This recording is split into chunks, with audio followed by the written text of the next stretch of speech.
Green Jeans Garden. ELC.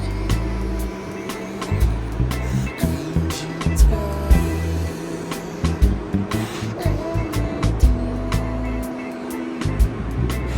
Hey guys, what's up? Welcome back.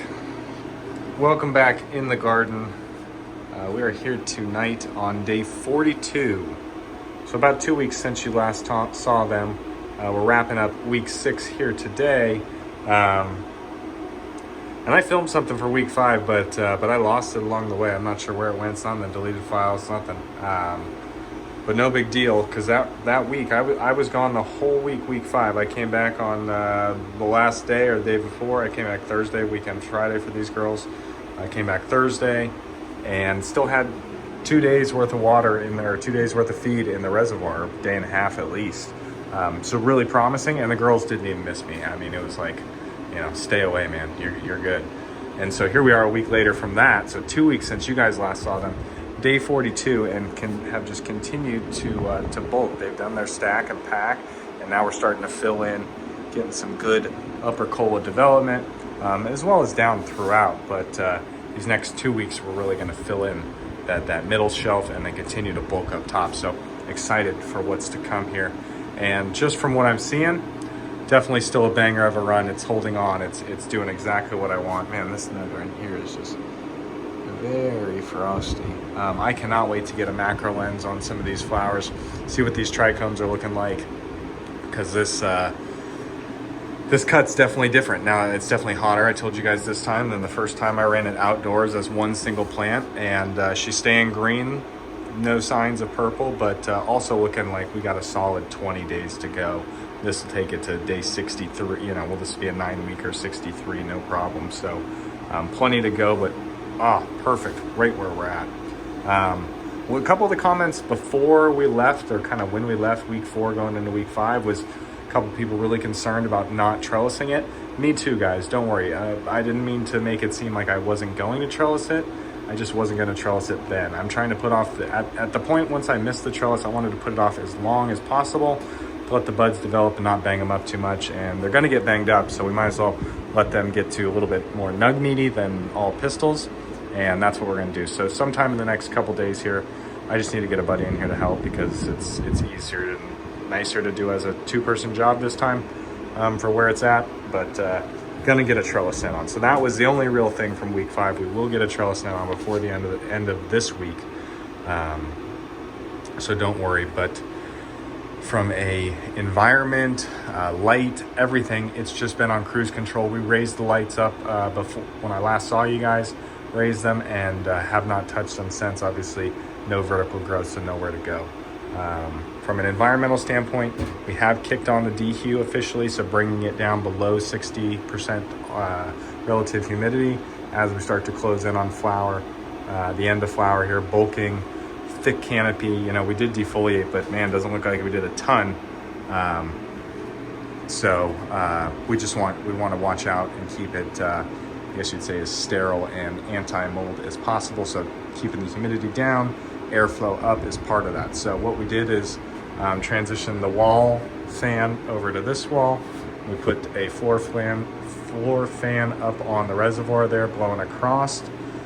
With the dehue kicking in, we moved it from back in the corner to here, so it's blowing into that corner and then mixing, not blowing across the plants immediately. A little bit better situation there. And then right there, I got a hyper fan that it's on that cart, so I move it every day a little bit, and it's blowing under canopy, airflow under there, and slightly tilted up. So really good general airflow, not as much direct on the canopy between the fans. They're more up and around, but a lot of air moving in here, especially, I got the extraction fan at full boost too. So anyway, that's kind of helping us for the mold, but in general, just I think it's positive for the canopy, getting a little bit more under canopy airflow there. I think I'm trying to make sure I hit everything for kind of the week we missed and there. So they've been cruising along. From a feed perspective, they have not changed. We're still running the, well, they've got a little bit of change from the nitrogen perspective, but still running the Jack's go over to the board here. So in week 5, we were running 4-3 in jacks. So 4-3 of the 0, 12, 26, 4-3. This week, week 6 here, we're dropping the nitrogen a little bit. Plenty green. We've got 0 kind of toxicity bend or anything like that. Very absolute perfect run on the nitrogen. So now we can start to taper that off. So we're running 2 and we're gonna get to 1 very, very quickly here. We've added nothing else. We've used no calcium sulfate at this point. We've just started to lower. So I'll keep you posted if we do add some calcium sulfate, but I'm gonna try to get away without it. Okay, put this back up. All right. So the major thing that I would like to talk about this week is the Growlink system. So as you guys know, I use the Growlink crop steering. I don't know what exactly it is, but it's their irrigation controller, and you can either buy a subscription or use the free app, depending on what kind of crop steering, what kind of AI you want to use, or if you're just trying to use manual tasks or timers or this or that. For the past few years, I've been using the free app, and I've been really successful. It does what I want for the most part. As an automated watering system, it's fantastic. As an automated quote-unquote crop steering program, I have some issues with it, mostly with the fact that I can only get it to go generative. I can't really get a vegetative steer because it just wants to basically, instead of getting just above field capacity and letting a little runoff, it just keeps freaking flushing through and thinks it can never get to field capacity. So that's an issue, but it stacks great. And so, long story short, I finally said, I'm gonna try Growlink Pro, or the subscription-based model. And only the reason being is because I had like 30 days left in the run, and there was a 30-day, Instagram popped up a 30-day free trial, and I was like, man, that's convenient, perfect. Let's give it a try, and then we'll just cancel at the end, no big deal. And I'm gonna be honest, right now, it's awesome, comparatively speaking. And it's definitely, I don't wanna say you can't do it with the free app, but to get both generative and vegetative steering tactics without much input, or having it be able to do somewhat of the thinking for you, you gotta go with the Pro. That's what I've realized.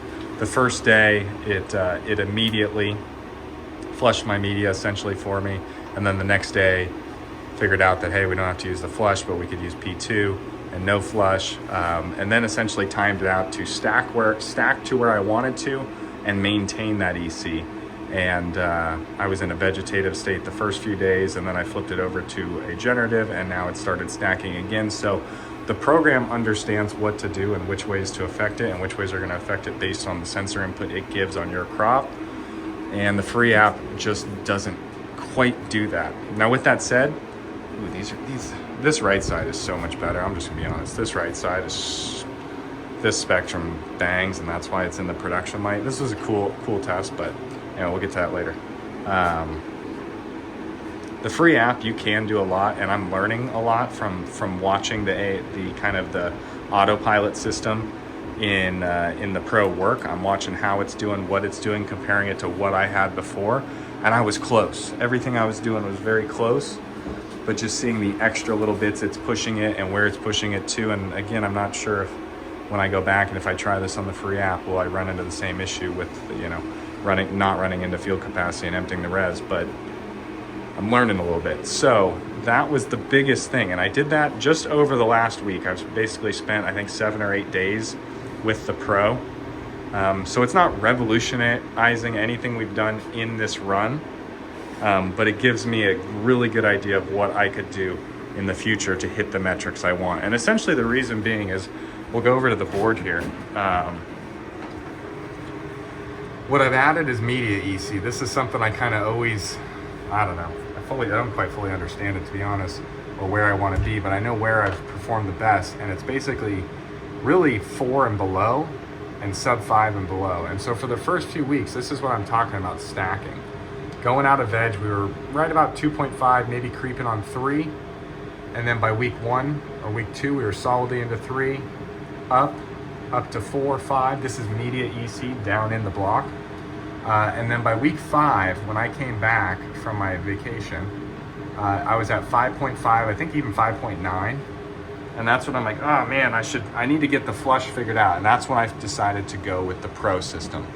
Immediately it flushed my EC the next day down to 2.5, and it spent the next week building it up to sustainably 3.5, and it was at 3.7 or 3.8. So we're gonna put 3.7 EC by here, and we'll probably be at right around 4 this week. And then we'll keep it right around 4 or 4.5. So this dip from 5.5 to immediately correcting, and I gave it a target of 4.5 as my target EC. It immediately started correcting and building the program. So that's what I was impressed with. Not everything's perfect. There's some times where, especially in the generative, where I think the drive acts are getting a little aggressive. You can change it. You can put your input. That's totally fine, but I'm trying to let it go to see what it does. And anyway, it's just a little bit aggressive for what I would do, but that's what I'm saying. That's the learning curve that, hey, I'm by no means an expert, so let's watch what the program wants to do and maybe pick a few things up. So with that said, I would at this point carry on paying the subscription. I don't know it. With that said, I have no idea what it costs. If it's $20, I'm like, a month, that's not my thing. But if it's $10 a month, take my money now. That's fine. $20, $30 for a crop, that's cheaper than paying. And even if it's $20 a month, it's still, for a 3-month crop or whatever, it's cheaper than paying a garden hand, and it does a better job. So not the end of the world, but was impressed with what you pay for.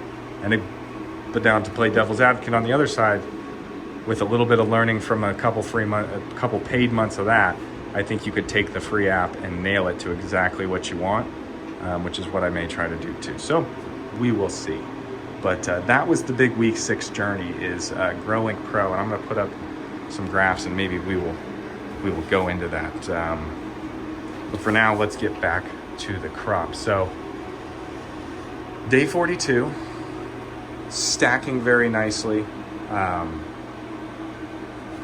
just mentioned it a little bit ago, but I think the right side is much more dense, much more nug meaty. There's not a ton, but there's a couple oddballs where this is just not the thickest. I don't know if you can see through, but just not the thickest, densest growth up top here.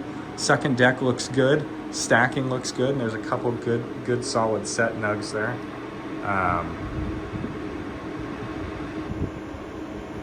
There's a couple really good stacks back there, but overall, everywhere I look here, a little bit thicker, a little bit better velvety look, I would say, is what I call it.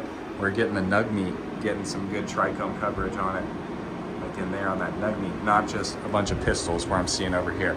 And that really comes down to, we know exactly why. It's not the red, it's we're using 65K base, 6,000 or 65K, a really extremely cool white base with a dash of warm and a ton of red to make up for it. Back in the day, it was a very good spectrum, and it does create very good nugs from a, quote unquote frosty looking standpoint. But the yield you get along with the quality that comes in it's confirmed in testing, you just get a better bud or more nug meat the warmer you can get that base. And even, I'm a big proponent of a 3K base. This is a 35K base. Pretty standard industry, 35K base, 660. I like the 3K base with the photo boost. That was where I really loved. And even 27K, the bins are getting so good in 27K these days. There's no reason why not to. Phosphor conversion, white, it's fantastic.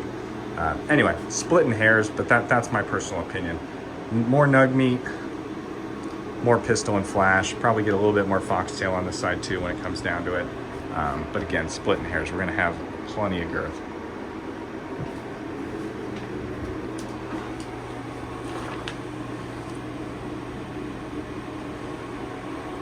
Okay, that about wraps it up for this week. No more vacations for now, so be on schedule next week for week 7, week 8, week 9, and then we will do some kind of harvest video. We'll give you the yield report, how it all came out, and keep you in the loop. So thanks for stopping in. Always appreciate it. If you haven't, like, subscribe, and I'll see you next time. Ooh, system just kicked on. We're watering. Peace. Green cheese garden.